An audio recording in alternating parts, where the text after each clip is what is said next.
Hello, it's Veronica and Naomi. And well, so there's an event going on in Honkai Star Rail that starts today. It's the Sweet Dreams the Holy Grail event. There's the countdown. But yeah, there's gonna be banners for Saber and Archer from Fate's Day Night. And yeah. And it's gonna be running in the game from version 3.4 to version 3.6. At least that's according to all the sources we could find on it. So, yeah. So enough with the Fate Stay Night and Honkai Star Rail collab. And also, we have 79 polls. Saved for Saber, and maybe we'll try to pull for her. So if we live stream those, stay tuned, and let's make that fun and exciting. Because our dog needs a little positivity in her life right now. Anyways, let's get on to the real theme of the video, which is pretty much Raiden Shogun and her backstory. So this location right now is the Sacred Sakura. And yes, this tree has a lot of lore relevance, a lot of relevance to Raiden and Inazuma and everything. Doesn't it contain the spirit of her dead twin? Naomi, spoilers! Fee, you've been blabbing about this lore to me for I don't know how long. It's your fault for providing spoilers already.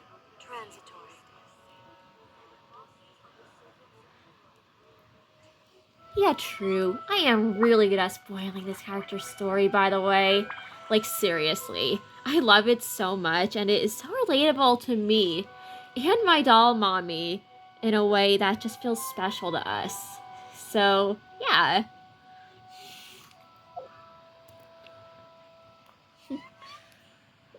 Inactivity serves no So, let's start with a little something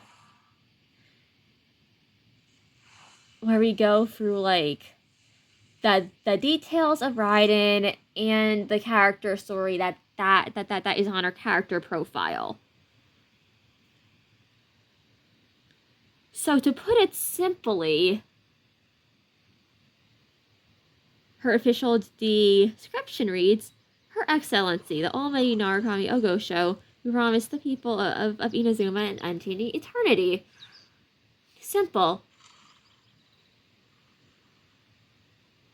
I mean, yeah, that the description really doesn't give many details on her, V. I know, and that's why we're gonna go a little more into it with something with even more detail. So let's go into her character story. So starting off with her character details, since the dawn of time, since the dawn of life, humankind has always borne an intense yearning for and curiosity about the world. This is the anchor point of their cognition and is the foundation of all reason. The world of the people of Inazuma is also thus. There, thunder, lightning, wind, and rain were primordial facts of life, as well as light and the sea and the Raiden Shogun. Babes nestling in their mother's arms hear tales of the Shogun's slaying of many gods and conquering of other races. When young men and women roam the islands, they see the gorge split asunder by a blade of lightning and the pale, still standing bones of the giant snake. Soldiers take the battlefield with glory to the shogun and her everlasting reign upon their lips. The people work in contentment and peace, knowing that the shogun and her loyal tri commission are there. The great name Raiden Shogun has long shaken off the shackles of mere life, becoming the eternal traditional belief of Inazuma.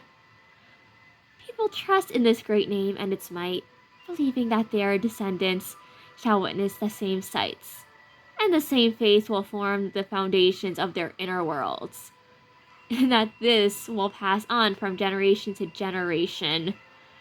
This is the eternal paradise that the almighty Shogun promised her people. And we have all of them unlocked. So we have her at French level 10 in this. So let's continue. Character story 1. The true name of Raiden Shogun is Raiden A. In her long road, she has witnessed the price that Inazuma has had to pay for progress over the hundreds and thousands of years. The happiest years of her life had passed her by, and those she once considered friends became her foes. In the end, she even lost the weapon for which she wielded her sword. Where there is progress, there must be loss. A believed that this was the ironclad rule of the world, with time and its as its merciless enforcer. The greatest and most prosperous nation of men collapsed overnight, and even the most ancient Liyue Harbor would say farewell to its Geo-Archon. The winds of parting came whistling in from the outer edge of time.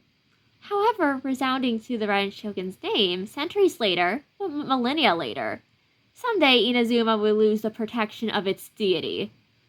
As a warrior, she was wary of all foes, even if that enemy was a crisis as intangible as time's passage. She had to find a countermeasure, a weapon she could use to defeat it in time. Her answer, eternity. Only eternity could freeze all things under the sky, making Inazuma truly deathless. Then, while things are still good, let us have stillness. Let us march towards eternity. Character story 2. For beings with a perishable form of flesh to pursue eternity, they must first solve the unavoidable problem of lifespan. This limited time troubled A greatly, until one day when a mysterious technique came before her eyes as if by a stroke of fate. Using such techniques, one could create intricate puppets indistinguishable from true life. In theory, this puppet could perfectly imitate everything about A. It could surpass the limits of her lifespan and defend Inazuma forever. Yet, how could creating a copy of an Archon be a simple affair? A conducted countless experiments to this effect, discarded a great many failed products, and spent an unimaginable amount of time and resources. But at last, by her dogged pursuit and warrior spirit, she was able to create a flawless puppet. The newborn Raiden Shogun sat there, silently, listening to A speak all about her. Her, and even about them. The future of Inazuma was here, inscribed upon a gorgeous blueprint. The automation had but one question to ask. A, there's no turning back from forsaking your form. Do you regret nothing? Your existence is my answer. Then A transferred her consciousness into her blade, and thus was born the plane of Euthymia, which will come back into play later whenever we talk about her more. So, yeah. The plane of Euthymia is very important to this character and her story. And it really isn't the best coping mechanism.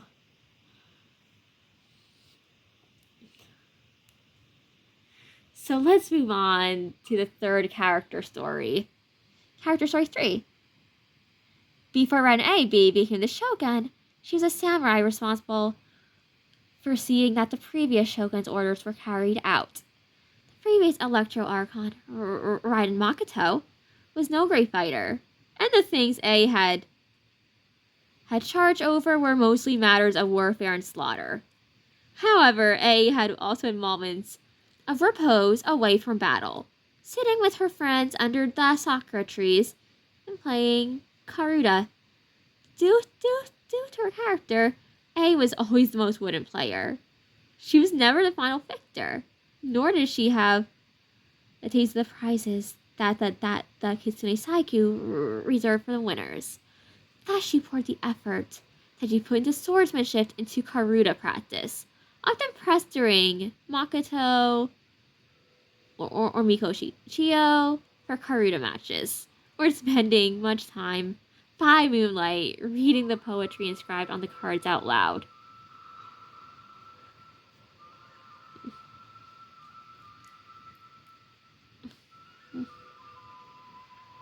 At last, the day came that under a sakura tree shade, A would defeat opponent after opponent. Even the mighty Tengu would be felled by after a hard-fought battle, and thus was she crowned the champion. A let out a victorious whoop at her victory, only to be greeted by sounds of her friend's laughter. Only then did she realize that she had lost her usual composure entirely, before snapping both arms back down and reverting to her usual cool facade. Of course, her friends did not intend to make sport of her. Indeed, they understood her character and the manner in which she had worked ever so hard to come out on top. As for Kitsune Saigu, oh, how amused she looked as she presented A with some pastries. I said it was a reward, yes, but it was simply some handmade cakes of mine. I didn't think that you would be so concerned about it, eh? Well then, enjoy the spoils of your victory to your heart's content. A was hardly one to be greedy for snacks, but as a samurai, she firmly believed that what she lost must be reclaimed. These pastries were more akin to a vindication of her desire to win. Vindication, see, I might mispronounce that. But it was not long before that cool demeanor of hers broke into a smile again. The cakes were lovely, just as the taste of victory. Just like the taste of victory. As for her clumsy attempts to hide that smile, one can only say that it was an entertaining sight for all around for her friends. To this day, A still often remembers that sakura tree, even though she had not gone to see it in a long time, and even though no one sits under it anymore, she wishes that time might stop forever. You know, a lot of her desires are more on the impossible side, right? I know, Naomi. But just trust me on this one, okay? Okay. Character story 4. A still remembers the way in which Makoto greatly loved the scenery of Inazuma, its cuisine, and the stories of its people, and how she loved telling A all about them. Though they both understood the concept of erosion well, Makoto was unlike A, who worried about the future more often. Instead, Makoto's energies were focused on the present. It is precisely because we know that this scene is but a fleeting shadow that we should enjoy it all the more. Then A could only smile wearily, realizing that she, the Kajimusa, was even more old-fashioned than the real Raiden Shogun.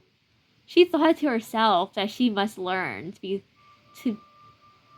be more leisurely, just like Makoto. Yet that times changed all too quickly, all but catching A off guard. Before she knew it, her hands already held the blade that the dying Makoto had passed on to her. This day, the Kajimusa was now the true Raiden Shogun.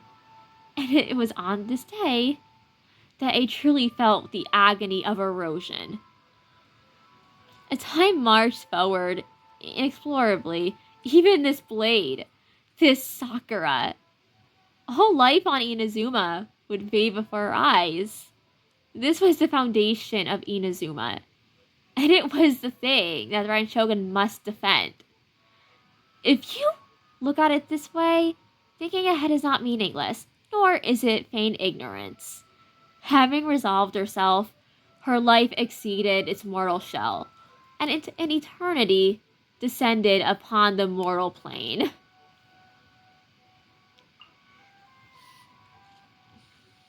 She really hates change, does she, V? You're right, Naomi. It's one of her biggest character weaknesses. Character story 5. One night, Raiden A entered a beautiful dreamscape while meditating. Here, there was nothing left between heaven and earth but her, and a her that was akin to looking into a mirror. The automation's voice flowed into her ears like a sigh. The eternity you were sought to establish in your heart has been shaken by the countless wishes of the people. Thus you have become my enemy. Back when she was creating the puppet, A had considered all the hidden risks involved. She believed that anything was possible.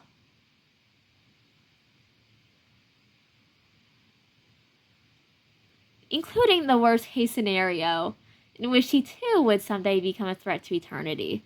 But she had to press on.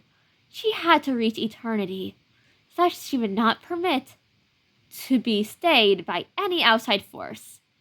So the puppet's words were something that she had asked herself long ago. You believe your present self has greater certainty than your former self. Thus you believe your present self is correct, don't you? But have you really been enlightened with new ideas? Or have you been degraded by irreversible erosion? Their faces were the same, but they spoke of different ideals. The battle with herself, with her past, would come someday. But it was not this day.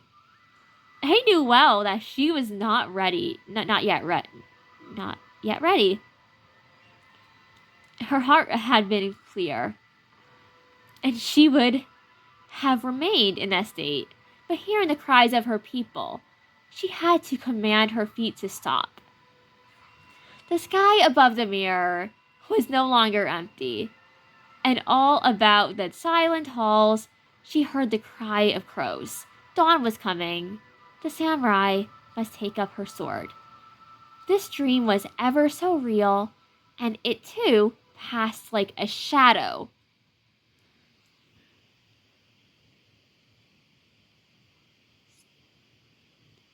So is the Shogun puppet like a metaphor for like self-doubt or something?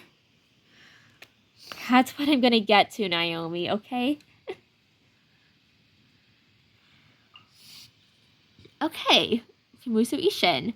A sword that, once passed on, has accompanied A to this day.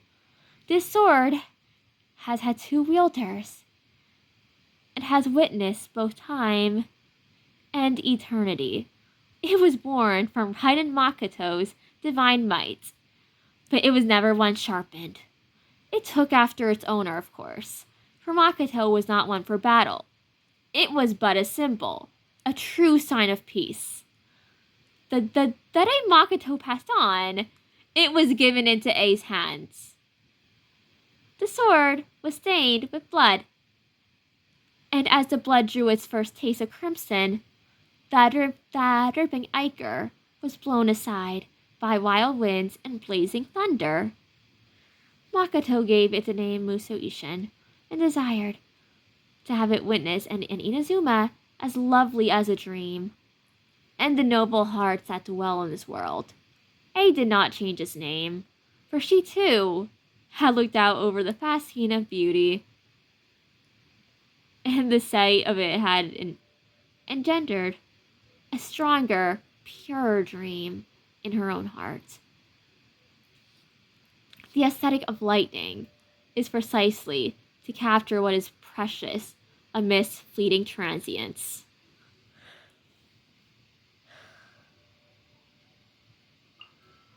Now for a story of her gnosis. To explain what a gnosis is, it's what Celestia gives each of the Archons in Genshin Impact that gives them their power. And this is obtained whenever one of them wins the Archon War, which is a battle that took place before the events of the game, before the Cataclysm occurred. Thank you for explaining that, V. I wouldn't have known it if you didn't explain it. Well, I had to explain what a gnosis was, didn't I? So to continue onward into this character analysis. So, describing her gnosis. Before she came to dwell in the planet Euthymia permanently, A was troubled for a time concerning where she might store her gnosis. She no longer had any need of it, but such an important item could not simply be placed anywhere. She had initially intended for it to be modified into an energy supply device, but no matter what she did, her techniques had no effect on the gnosis at all. And that was when she thought of someone, the cunning and clever Yaimiko. She was not precisely someone to be trusted, but she was in many ways also A's best choice. Upon hearing that this request, Miko could not help but joke. Aren't you afraid that I might sell this off? You understand the value of gnosis. Even if you sold it, trust that you would have exchanged it for something of equal value. It has no easy price to pay.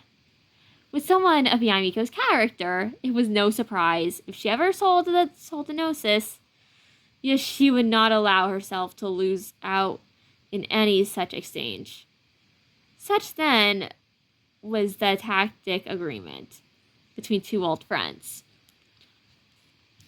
Yamiko understood A's intent and took the gnosis with a smile.